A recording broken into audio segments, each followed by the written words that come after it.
नमस्कार दोस्तों, स्वागत है आप सभी का जे एग्जाम प्रिपरेशन के यूट्यूब चैनल पर।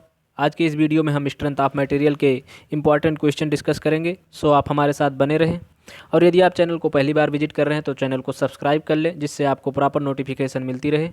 पहला क्वेश्चन है, a circular shaft can transmit a torque of 5 kilonewton metre. If the torque is reduced to 4 kilonewton metre, then the maximum value of bending moment that can be applied to the shaft is.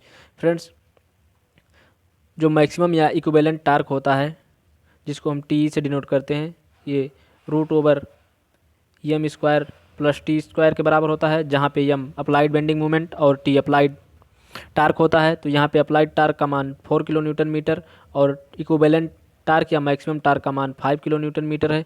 तो जो यहाँ पर हम value को जब पिट करेंगे तो ये 5 equal to root over M square plus 4 का स्क्वायर 16 हो जाएगा। तो यहाँ से जो एम की वैल्यू प्राप्त हो जाएगी वो रूट ओवर 25 माइनस 16 होगी और फाइनल में जो बेंडिंग मोमेंट का मान प्राप्त होगा वो 3 किलो न्यूटन मीटर प्राप्त होगा। ऑप्शन सी करेक्ट हो जाएगा। नेक्स्ट क्वेश्चन है, strain energy per unit volume of a solid circular shaft phi under axial tension is. Friends, जो स्ट्रेन एनर्जी होती है इसको हम यू से डिनोट करते हैं। यू इक्वल टू होता है हाफ पी इंटू डेल्टा, और यदि इसको स्ट्रेस के टर्म में लिखे तो यू इक्वल टू होता है sigma square upon 2 E into volume होता है। जब हमसे वैल्यू यहाँ पे पर यूनिट वैल्यूम पूछा है तो ये value sigma square upon 2 E के बराबर हो जाएगी। ऑप्शन सी करेक्ट हो जाएगा। नेक्स्ट क्वेश्चन है, angle of twist of a circular shaft under the action of torsional moment T is given by. Friends, जो टार्सन फार्मूला होता है वो T by J equal to tau by R equal to G theta upon L होता है, जहाँ पे theta angle of twist होता है। तो यहाँ से जो थीटा की वैल्यू प्राप्त हो जाएगी, theta equal to T into L हो जाएगा और जी इसके नीचे जाएगा, तो यहाँ से टी इंटू एल अपान जी इंटू जी, यहाँ से थीटा की वैल्यू प्राप्त होगी। ऑप्शन बी करेक्ट हो जाएगा। नेक्स्ट क्वेश्चन है, two shafts of same length and material are joined in series if the ratio of their diameters is 2, then the ratio angle of twist will be. Friends, यदि दो shaft हों इस तरीके से series में joint हो, यदि इसका डाया स्मॉल डी होगा तो इसका 2D होगा, क्योंकि इन दोनों का रेशियो 2 है। यदि ये पॉइंट ए पॉइंट बी और ये पॉइंट सी हो तो जो ए और बी का एंगल ऑफ ट्विस्ट होगा theta A B equal to T into L upon G, और जे की जो वैल्यू हो जाएगी पाई डी की पावर 4 अपान 32, और जो बी और सी का एंगल ऑफ ट्विस्ट होगा theta B C equal to हो जाएगा T L upon G, J की वैल्यू पाई इंटू डी की वैल्यू 2D हो जाएगी। तो टी डी का जब पावर 4 करेंगे तो ये 16 इंटू डी की पावर 4 अपान 32 होगी। यहाँ से टोटल वैल्यू कैंसिल हो जाएगी और फाइनल में जो रिजल्ट प्राप्त होगा जो उसका रेशियो होगा वो 16 टाइम हो जाएगा। Theta A B upon theta B C जो फाइनल प्राप्त होगा वो 16 होगा। ऑप्शन डी करेक्ट हो जाएगा। नेक्स्ट क्वेश्चन है, for a hollow shaft of external and internal diameter 10 centimetre and 5 centimetre respectively the torsional sectional modulus will be approximate. Friends, जो section modulus होता है Z equal to I upon Y होता है। टार्सन के case में हम यहाँ पे पोलर मूवमेंट इनर्शिया लेते हैं आईपी, तो यहाँ से जो वैल्यू प्राप्त हो जाएगी Z equal to pi by 32। Hollow section है, आउटर डाया 10 है, 10 की पावर 4 माइनस 5 की पावर 4 अपान जो वाई की वैल्यू होगी वो मैक्सिमम होगी, यहाँ से वाई की वैल्यू 5 हो जाएगी। यहाँ से फाइनल जो सॉल्व होके सेक्शन मॉडुलस का मान प्राप्त होगा वो 184 सेंटीमीटर क्यूब प्राप्त होगा। ऑप्शन ए करेक्ट हो जाएगा। फ्रेंड्स, जो मोमेंट ऑफ इनर्शिया होता है या polar moment of inertia IP, इसकी यूनिट जो होती है ये mm की पावर 4 और सेक्शन मॉडुलस की यूनिट mm की पावर क्यूब या सेंटीमीटर की पावर क्यूब होती है। नेक्स्ट क्वेश्चन है, a solid circular shaft has been subjected to a pure torsion movement, the ratio of maximum shear stress to maximum normal stress at any point would be. Friends, जो maximum shear stress होता है tau max equal to होता है 16 upon pi D cube into root over T square plus M square होता है। तो pure टार्सन के case में बेंडिंग मोमेंट का मान 0 हो जाएगा, तो टाउ मैक्स की जो वैल्यू प्राप्त हो जाएगी वो 16 T upon pi D cube प्राप्त होगी। और जो मैक्सिमम नॉर्मल स्ट्रेस होता है sigma equal to 16 upon pi D cube into M plus minus root over M square plus T square के बराबर होती है। बेंडिंग मोमेंट का मान इस केस में भी 0 हो जाएगा, तो यहाँ से भी सिग्मा की जो वैल्यू प्राप्त होगी 16 T upon pi D cube प्राप्त होगी। चूँकि टाउ मैक्स और जो बेंडिंग नॉर्मल स्ट्रेस है सिग्मा दोनों की वैल्यू सेम है, तो जो इनका रेशियो हो जाएगा वो 1:1 होगा। ऑप्शन सी करेक्ट हो जाएगा। नेक्स्ट क्वेश्चन है, A torsion member is fabricated from two concentric thin tubes at the ends. The tubes are welded to the rigid disc so that both the tubes are twisted as a unit. The radius of the outer tube is 2r and that of the inner tube is r. If the shear stress developed in the outer tube is r tau, then the shear stress in the inner tube will be। Friends, इस तरीके से कोई दो tube है, इसके ऊपर से fabricated है और जो अंदर में ट्यूब है इसका जो रेडियस है स्मॉल आर और इसका 2r है। तो हम जानते हैं tau by R equal to G theta by L होता है। यदि ये सभी वैल्यू सेम हो, क्योंकि थीटा का मान सेम है, तो यहाँ से जो टाउ होता है वो डायरेक्टली प्रोपोर्शनल आर होता है। तो यदि आउटर फाइबर पे टाउ की वैल्यू टाउ 1 हो तो टाउ 1 अपान टाउ 2 जो हो जाएगा 2r बाई आर हो जाएगा। अब चूँकि टाउ 1 आउटर फाइबर पे है वहाँ पे उसका वैल्यू टाउ दिया हुआ है, तो यहाँ से जो r से r कैंसिल हो जाएगा। यहाँ से जो टाउ 2 की वैल्यू हो जाएगी वो टाउ बाई 2 या 0.5 टाउ के बराबर होगी। ऑप्शन जो डी है ये करेक्ट हो जाएगा। नेक्स्ट क्वेश्चन है, ए hollow shaft is subjected to torsion. Which of the following diagrams show the shear stress variation in the shaft along its radius? Friends, solid shaft के केस में जो shear stress का distribution होता है कुछ इस तरीके से, और हालो के केस में जो करेक्ट डायग्राम होगा वो थर्ड वाला डायग्राम करेक्ट होगा। जहाँ पे हालो पोर्शन होता है वहाँ पे स्ट्रेस जनरेट नहीं होते हैं। ऑप्शन थर्ड जो है वो करेक्ट हो जाएगा। नेक्स्ट क्वेश्चन है,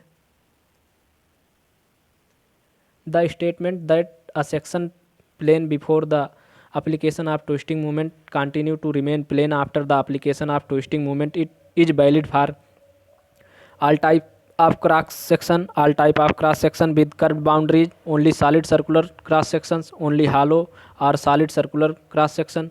फ्रेंड्स, जो एजम्पशन है कि प्लेन सरफेस ट्विस्टिंग के बिफोर और आफ्टर प्लेन रहेगा वो सिर्फ हालो और सॉलिड सर्कुलर क्रॉस सेक्शन के लिए वैलिड होता है। ऑप्शन डी करेक्ट हो जाएगा। नेक्स्ट क्वेश्चन है, a shaft is subjected to a bending moment m and a torque t simultaneously, the ratio of the maximum bending stress to maximum shear stress developed in the shaft is. Friends, यहाँ से जो maximum bending moment का मान प्राप्त होगा वो M upon I equal to sigma upon Y से प्राप्त होगा। यहाँ पे आई की वैल्यू हम पाई डी पावर 4 अपान 64 रखेंगे और जो मैक्सिमम शियर स्ट्रेस का मान प्राप्त होगा वो tau by R equal to T by J से प्राप्त होगा। तो यहाँ से जो मैक्सिमम बेंडिंग मोमेंट प्राप्त होगा है वो 32 एम अपान पाई डी क्यूब प्राप्त होगा और टाउ का मान जो प्राप्त होगा वो 16 T upon pi D cube प्राप्त होगा। तो जो सिग्मा और टाउ का रेशियो हो जाएगा बेंडिंग स्ट्रेस और शियर स्ट्रेस का, वो 2m/t प्राप्त हो जाएगा। ऑप्शन सी करेक्ट हो जाएगा। नेक्स्ट क्वेश्चन है,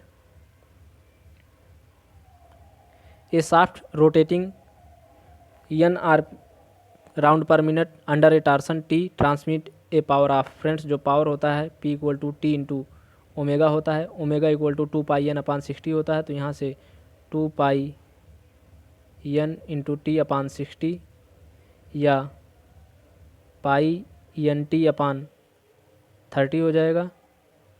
न्यूटन मीटर पर सेकंड होता है। यहाँ पे कोई भी ऑप्शन करेक्ट नहीं है, ऑप्शन बी करेक्ट होगा, लेकिन मिनट के जगह पर यहाँ सेकंड होगा। Next question friend, in a shaft the shear stress is not directly proportional to radius of the shaft, angle of twist, length of the shaft, modulus of rigidity. Friends जो torsion का equation होता है T/J = τ/r = g θ/L होता है। तो यहाँ से जो शियर स्ट्रेस टाउ होता है वो मॉडुलस ऑफ रिजिडिटी के डायरेक्टली प्रोपोर्शनल, और थीटा के भी एंगल ऑफ ट्विस्ट के डायरेक्टली प्रोपोर्शनल, रेडियस के भी डायरेक्टली प्रोपोर्शनल होता है, लेकिन लेंथ के इन्वर्सली प्रोपोर्शनल होता है। तो ऑप्शन सी जो है वो इस क्वेश्चन के लिए करेक्ट हो जाएगा। नेक्स्ट क्वेश्चन है, if a solid shaft C diameter 20 centimetre, length 400 centimetre, n = 0.8 × 10⁵ Nm/mm², when subjected to a twisting moment produced maximum shear stress of 50 Nm/mm², the angle of twist। Friends angle of twist जो होता है theta = TL/GJ होता है। तो यहाँ से जो theta की वैल्यू हो जाएगी, टी का मान, ट्विस्टिंग मोमेंट का मान 50 न्यूटन,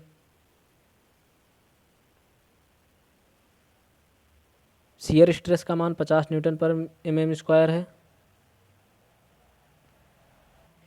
इस केस में हम एंगल ऑफ ट्विस्ट को फाइंड आउट करने के लिए τ/r = gθ/L का प्रयोग करेंगे, क्योंकि शियर स्ट्रेस का मान यहाँ पे दिया हुआ है। तो इस केस में जो थीटा हो जाएगा, यहाँ से टाउ की वैल्यू 50 और आर की वैल्यू 20/200/10, इसको हम mm में सब वैल्यू को कंसीडर करेंगे, इक्वल टू जी की वैल्यू जिसको यहाँ पे n से डिनोट किया है 0.8 × 10⁵ इंटू थीटा अपान जो यल लेंथ है 400 सेंटीमीटर है, यह 4000 mm के बराबर हो जाएगी। यहाँ से फाइनली जो थीटा की वैल्यू प्राप्त होगी, थीटा = 0.025 प्राप्त होगी। कोई भी ऑप्शन मैच नहीं हो रहा है। ये वैल्यू 0.0025 ना हो के 0.025 होगी। बढ़ते हैं नेक्स्ट क्वेश्चन की तरफ। Pick up the incorrect statement from the following, the torsional resistance of a shaft is directly proportional to. Friends जो T/J = τ/r = gθ/L होता है। तो यहाँ से जो टॉर्सनल रेजिस्टेंस T होता है वो मॉडुलस ऑफ रिजिडिटी के directly proportional, angle of twist के भी डायरेक्टली प्रोपोर्शनल होता है, और उसकी लेंथ के रेसिप्रोकल होता है। ये तीनों ऑप्शन करेक्ट हैं। Moment of inertia of the shaft, friends जो टॉर्सनल रेजिस्टेंस होता है वो शाफ्ट के मोमेंट ऑफ इनर्शिया पे डिपेंड ना करके पोलर मोमेंट ऑफ इनर्शिया पे डिपेंड करता है। ऑप्शन डी जो हो जाएगा वो इनकरेक्ट हो जाएगा। बढ़ते हैं नेक्स्ट क्वेश्चन की तरफ। Euler's crippling load for a column of length L with one and fix and the other hinge is. Friends जो क्रिपलिंग लोड होता है यूलर के अकॉर्डिंग π² EI/L इफेक्टिव का स्क्वायर होता है, और यदि एक एंड फिक्स और दूसरा हिंज हो तो उस केस में जो L इफेक्टिव होता है वो L/√2 होता है। तो यहाँ पे जब हम वैल्यू रखेंगे L/√2 तो 2 ऊपर चला जाएगा, तो फाइनली जो क्रिपलिंग लोड आ जाएगा PCR = 2π² EI/L²। Option D correct हो जाएगा। फ्रेंड्स यदि दोनों एंड जो है वो हिंज हो तो उस केस में इफेक्टिव लेंथ L के बराबर होता है, और यदि दोनों एंड फिक्स हो तो उस केस में जो L इफेक्टिव होता है वो L/2 के बराबर होता है। और यदि एक एंड फिक्स दूसरा हिंज हो तो यल इफेक्टिव जो होता है वो L/√2 होता है। और यदि एक एंड फिक्स और दूसरा फ्री हो तो उस केस में जो यल इफेक्टिव होता है वो 2L के बराबर होता है। नेक्स्ट क्वेश्चन है Euler's formula is valid for.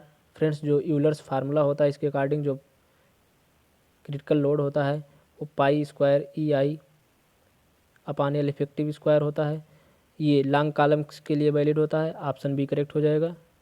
Next question है the equivalent length of a column of length L having both ends fix is given by. Friends, जब किसी भी कॉलम के दोनों एंड फिक्स होते हैं उस केस में जो उसकी इफेक्टिव लेंथ होती है वो L/2 के बराबर होती है। ऑप्शन ए करेक्ट हो जाएगा। नेक्स्ट क्वेश्चन है the ratio of crippling load of a column having both end fix to the column having both ends hinge is. Friends, यदि दोनों एंड फिक्स होंगे तो उस केस में L इफेक्टिव L/2 के बराबर होगा। तो जो उस केस में क्रिपलिंग लोड को P1 कंसीडर करें तो P1 इक्वल टू हो जाएगा π² EI/L² 4 हो जाएगा। 4 वैल्यू ऊपर चली जाएगी तो जो फाइनली P1 होगा वो 4 π² EI/L²। और यदि दोनों एंड जब हिंज होंगे तो उस केस में P2 हो तो P2 वैल्यू हो जाएगी π² EI/L²। इफेक्टिव लेंथ L के बराबर ही होती है। ये टोटल वैल्यू को हम P2 लिख सकते हैं तो जो P1 होगा वो 4 टाइम हो जाएगा P2 के। ऑप्शन डी करेक्ट हो जाएगा। नेक्स्ट क्वेश्चन है a 40 centimetre diameter circular timber column is 4 metre long the slenderness ratio of the column is. Friends, जो लीस्ट रेडियस ऑफ जायरेशन होता है R minimum equal to √/I/A होता है। और जो I की वैल्यू होती है वो πD⁴/64 अपान πD² होता है। पाई से पाई कैंसिल हो जाएगा, D² से ये पावर 4 कैंसिल होकर D² होगा। ये वैल्यू π/4 D², 4 से ये कैंसिल हो जाएगा 16। फाइनली जो रूट के अंदर वैल्यू हो जाएगी R minimum equal to √D²/16 या D/4 हो जाएगी। और यहाँ पे जो D की वैल्यू है 40 सेंटीमीटर है तो यहाँ से जो R मिनिमम की वैल्यू प्राप्त हो जाएगी 40/4 करेंगे तो 10 सेंटीमीटर R मिनिमम की वैल्यू प्राप्त हो जाएगी। और सिलेंडरनेस रेशियो का मान जो होता है वो lambda equal to L effective upon R minimum होता है। तो यहाँ पे जो L इफेक्टिव है 4 मीटर, इसको जब हम सेंटीमीटर में कहेंगे तो ये 400/10 हो जाएगा। तो यहाँ से जो सिलेंडरनेस रेशियो लैम्डा का मान प्राप्त होगा वो 40 के बराबर प्राप्त होगा। ऑप्शन डी करेक्ट हो जाएगा। नेक्स्ट क्वेश्चन है a column is known as medium size if its slenderness ratio is between. Friends, यदि लैम्डा का मान 32 से कम हो तो उसे हम शॉर्ट कॉलम, और 32 से अधिक हो और 120 से कम हो तो उसे मीडियम कॉलम कहते हैं। इस केस में जो ऑप्शन सी है वो करेक्ट हो जाएगा। और यदि लैम्डा की वैल्यू 120 से भी अधिक हो तो उसे हम लॉन्ग कॉलम कंसीडर करते हैं। नेक्स्ट क्वेश्चन है if A is the area of cross section and I is the moment of inertia of a given plane section then radius of gyration R is given by the formula. Friends, जो radius of gyration होता है R minimum से जिसको हम denote करते हैं ये √I/A के बराबर होता है। ऑप्शन बी करेक्ट हो जाएगा। नेक्स्ट क्वेश्चन है a column with highest equivalent length has both ends fixed, both ends hinge or pin jointed, both end fixed and other entirely free, one end fixed other end hinge. Friends, जो L effective होता है maximum वो 2L होता है। और ये 2L value जब एक एंड फिक्स और दूसरा फ्री हो उस केस में होता है। तो ऑप्शन सी करेक्ट हो जाएगा। नेक्स्ट क्वेश्चन है the core of a circular section short column of diameter D is a concentric circular area having a diameter. Friends, column में टेंशन ना जनरेट हो उस केस में जो कोर होता है, कोर का जो डायमीटर होता है वो d/4 होता है, और जो मैक्सिमम इसेंट्रिसिटी होती है वो d/8 से अधिक नहीं होनी चाहिए। ऑप्शन ए करेक्ट हो जाएगा। जबकि यदि सर्कुलर कॉलम हो तो उस केस में जो कोर बनता है कर्नल, तो उस यदि ये टोटल डिस्टेंस b हो तो ये जो डिस्टेंस होती है वो b/3 से अधिक नहीं होनी चाहिए। नेक्स्ट क्वेश्चन है, a column has effective length l when its both ends are fixed, what will be the new effective length if one of the end become hinge. Friends, जो यल इफेक्टिव होता है वो l/2 होता है जब both end fix हों, और यल effective l/2 जो है वो कैपिटल L दिया हुआ है, तो यहाँ से जो स्मॉल l की वैल्यू हो जाएगी 2l हो जाएगी। और जब कह रहा है नए कंडीशन में वन एंड बिकम हिंज हो जाए, एक फिक्स हो एक हिंज हो, तो उस केस में जो वैल्यू होती है वो l/√2 होती है, और l की वैल्यू यहाँ पे 2l है, तो 2l/√2, तो ये वैल्यू कैंसिल हो जाएगी √2 से ये तो हो जाएगा √2 इंटू l हो जाएगा, और √2 की वैल्यू जो होती है 1.41 l होती है, 41 इंटू l हो जाएगा, तो ऑप्शन सी जो है वो करेक्ट हो जाएगा। नेक्स्ट क्वेश्चन है, in A concrete column 200 into 200 mm in cross section is reinforced with 4 steel bars of 1200 mm square. Total cross sectional area. What is the safe load for the column if permissible stress in concrete is 5 Newton per mm square and ES equal to 15 time EC। Friends, जो modular ratio है वो 15 है, और यदि concrete में stress 5 Newton पर mm square है तो स्टील में जो स्ट्रेस हो जाएगा 50 इंटू 55 75 न्यूटन पर mm स्क्वायर हो जाएगा, और जो कंक्रीट का एरिया हो जाएगा वो 200 इंटू 200 में से हम स्टील के एरिया को माइनस करेंगे, तो यहाँ से जो टोटल एरिया हो जाएगा वो 40,000 हो जाएगा। इसमें से जब हम 1200 माइनस कर देंगे तो जो एरिया हो जाएगा वो 38,800 mm स्क्वायर हो जाएगा कंक्रीट का। तो यहाँ से जो लोड कैरिंग कैपेसिटी हो जाएगी, कंक्रीट का एरिया 3800 इंटू 800 38,800 गुणे 5 प्लस स्टील का एरिया 1200 गुणे स्टील में जो स्ट्रेस होगा 75, यहाँ से जो फाइनल में लोड कैरिंग कैपेसिटी प्राप्त होगी वो 284,000 प्राप्त होगी, जो ऑप्शन सी करेक्ट हो जाएगा, 284 mega Newton. Next question friend, in case of eccentrically loaded struts is preferred solid section, hollow section, composite section, reinforce section. Friends, eccentric load struts के case में जो सेक्शन प्रीफर किया जाता है वो hollow section होता है। ऑप्शन बी करेक्ट हो जाएगा, क्योंकि सेम मटेरियल के लिए जो आर मिनिमम की वैल्यू होती है वो हॉलो सेक्शन के लिए अधिक होती है, जिससे लैम्डा का मान कम प्राप्त होगा और उसकी जो लोड कैरिंग कैपेसिटी होगी वो बढ़ जाती है। नेक्स्ट क्वेश्चन है friend, according to Euler's column theory the crippling load for a column of length L fixed at both ends is the crippling load for a similar column with both end hinge. Friends, जब दोनों and जो होंगे fix होंगे तो उस case में जो crippling load प्राप्त होता है वो 4 पाई स्क्वायर EI अपान L स्क्वायर प्राप्त होता है, क्योंकि L इफेक्टिव की वैल्यू जब हम L/2 पुट करते हैं तो 2 का जो स्क्वायर 4 होगा वो ऊपर जाएगा, और जब दोनों एंड हिंज होंगे तो उस केस में जो वैल्यू प्राप्त होती है वो पाई स्क्वायर EI अपान L स्क्वायर होती है। तो उस केस में जो वैल्यू होती है वो 4 टाइम्स अधिक होती है जब दोनों एंड हिंज होते हैं, तो यहाँ पे 4 हो जाएगा, 4 टाइम्स, ऑप्शन बी करेक्ट हो जाएगा। नेक्स्ट क्वेश्चन है, the equivalent length of column of length L having both the end fix is. Friends, जब बोथ एंड फिक्स हो तो उस केस में इफेक्टिव लेंथ L/2 होती है, ऑप्शन सी करेक्ट हो जाएगा। Next question, the slenderness ratio of a column is 0 when its effective length is equal to the actual length, length is very large, length is equal to its radius of gyration, none of these. Friends जो slenderness ratio होता है lambda equal to L effective upon radius of gyration R minimum के बराबर होता है।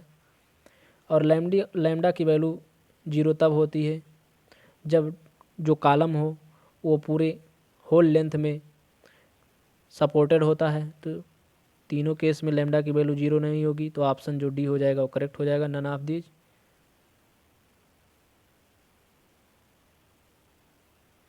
Next question है, a closed coil helical spring is subjected to a torque about its axis, the spring wire would experience a bending stress, direct tensile stress, uniform intensity at its cross section, direct shear stress, torsional shearing stress. Friends यदि helix angle जो होता है, helix angle phi का मान 10 degree से कम हो तो उसे हम क्लोज कॉइल्ड स्प्रिंग कहते हैं। जब उस पर हम टार्क अप्लाई करते हैं उस केस में बेंडिंग स्ट्रेस जनरेट होता है, ऑप्शन ए करेक्ट हो जाएगा। और जब हम उस पर एक्सियल टेंशन अप्लाई करते हैं तो उस केस में ट्विस्टिंग मोमेंट जनरेट होता है और उस ट्विस्टिंग के कारण शियर स्ट्रेस भी जनरेट होता है। नेक्स्ट क्वेश्चन है, the angle of twist of a closely helical spring under an axial torque is given by. Friends इस केस में एक्सियल टार्क के केस में हम टार्क का फार्मूला अप्लाई करेंगे जो theta equal to T L upon G J होता है। तो यहाँ से जो वैल्यू यल जो हो जाएगी, इस तरीके से स्प्रिंग हो तो जो स्प्रिंग होती है वो इस तरीके से होती है, तो इसकी जो परिध होगी वो पाई इंटू डी हो जाएगी। और यदि उसमें एन नंबर ऑफ कॉइल्स हो तो टोटल लेंथ जो हो जाएगी पाई डी एन हो जाएगी। तो यहाँ से T into pi into D into N upon G, और जे की वैल्यू पाई डी की पावर 4 अपान 32 हो जाएगी। पाई से पाई कैंसिल हो जाएगा।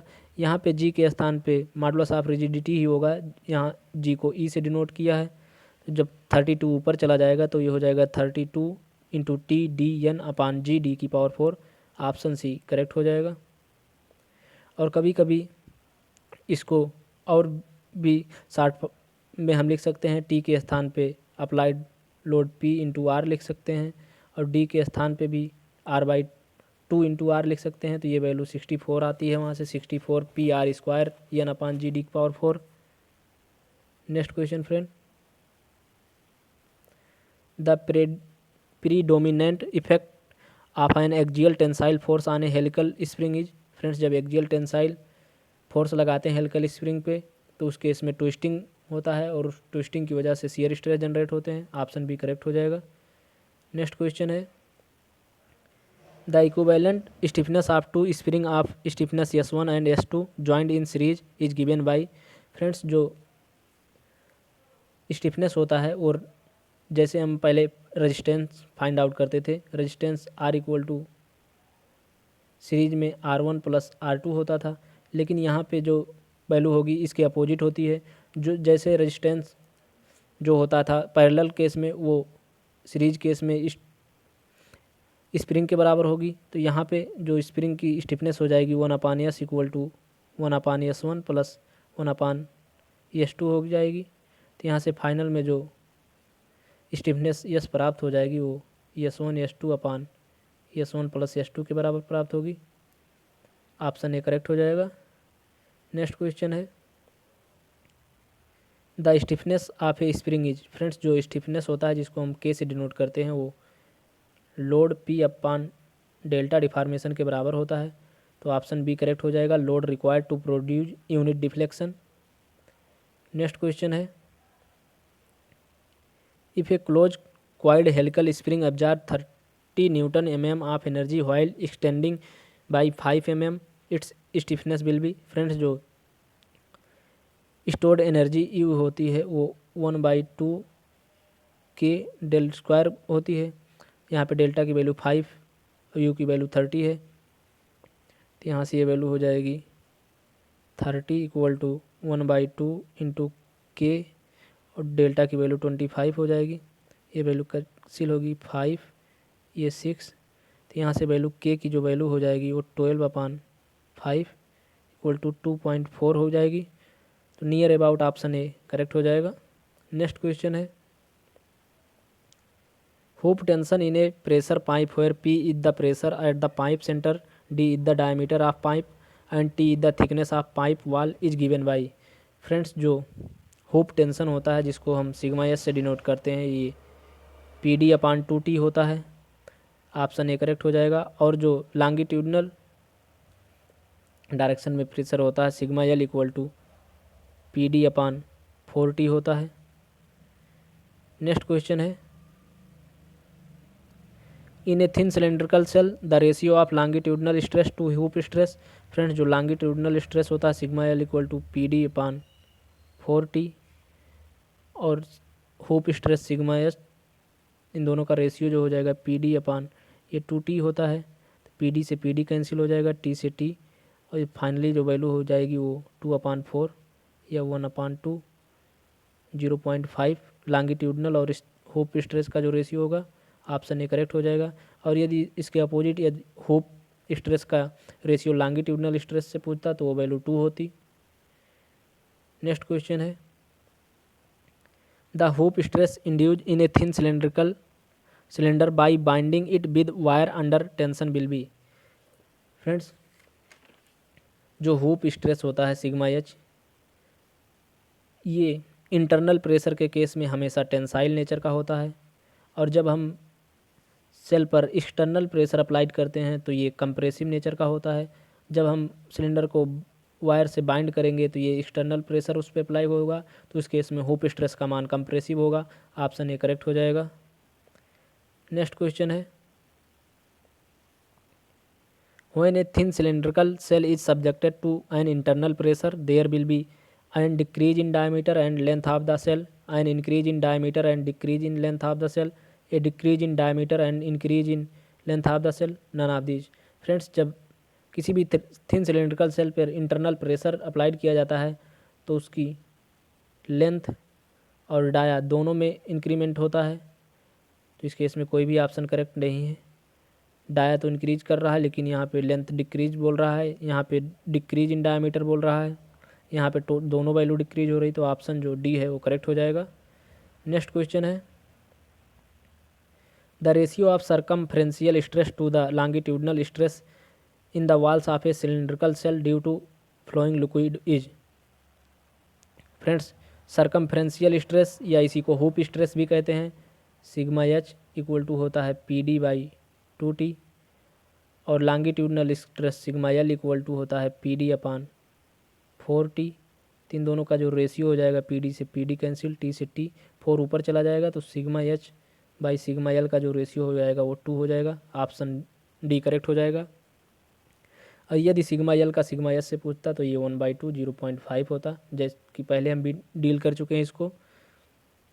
नेक्स्ट क्वेश्चन है the moment of inertia of a rectangle of width B and depth D about it's horizontal axis at mid depth is. Friends, यदि कोई rectangle हो, इसकी विड्थ B और D हो, तो यदि इसके मिड डेप्थ पे पूछा है तो जिसको कट करेगा एक्सिस उसकी क्यूब होती है, तो यहाँ पे BD³/12 इसका मोमेंट ऑफ इनर्शिया हो जाएगा। ऑप्शन बी करेक्ट हो जाएगा। नेक्स्ट क्वेश्चन है moment of inertia is concept applicable in case of. Friends, जो मोमेंट ऑफ इनर्शिया होता है इसकी जो यूनिट होती है mm⁴ होती है। ये कॉन्सेप्ट हमेशा रोटेटिंग बॉडी के केस में अप्लीकेबल होता है। ऑप्शन ए करेक्ट हो जाएगा। नेक्स्ट क्वेश्चन है the locus of moment of inertia about inclined axis to the principal axis is. Friends, जो मोमेंट ऑफ इनर्शिया का लोकस होता है इंक्लाइंड एक्सिस और प्रिंसिपल एक्सिस के परपेच में वो इलिप्स होता है। ऑप्शन डी करेक्ट हो जाएगा। नेक्स्ट क्वेश्चन है the moment of inertia of a circular section about any diameter D is.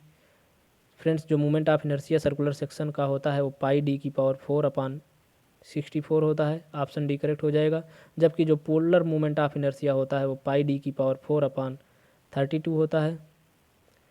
Next question है unit of second moment of area is. Friends, moment of inertia को second moment of area भी कहते हैं, इसकी unit mm⁴ होती है। Option B correct हो जाएगा। नेक्स्ट क्वेश्चन है moment of inertia of rectangular section shown in figure above it's base is. Friends, जो उसके सी पर वैल्यू प्राप्त होती है वो बी डी क्यूब अपान 12 होती है।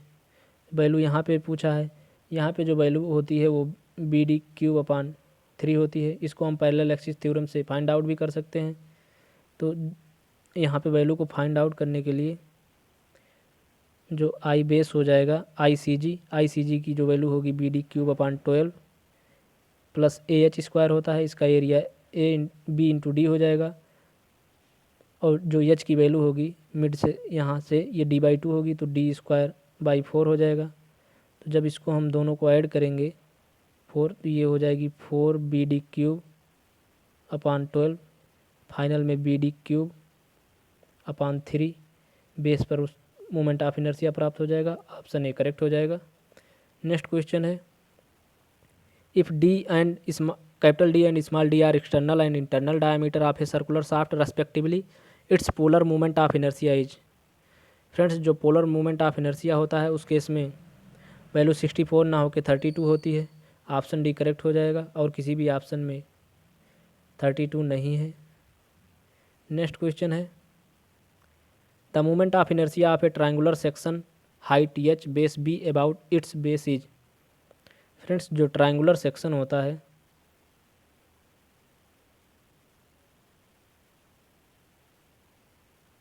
उसके जो सी जी पे वैल्यू होती है वो, यदि हाइट इसकी एच हो और ये बेस बी हो, तो ये value B H cube upon 36, और बेस पे जो वैल्यू होती है बी एच क्यूब अपान 12,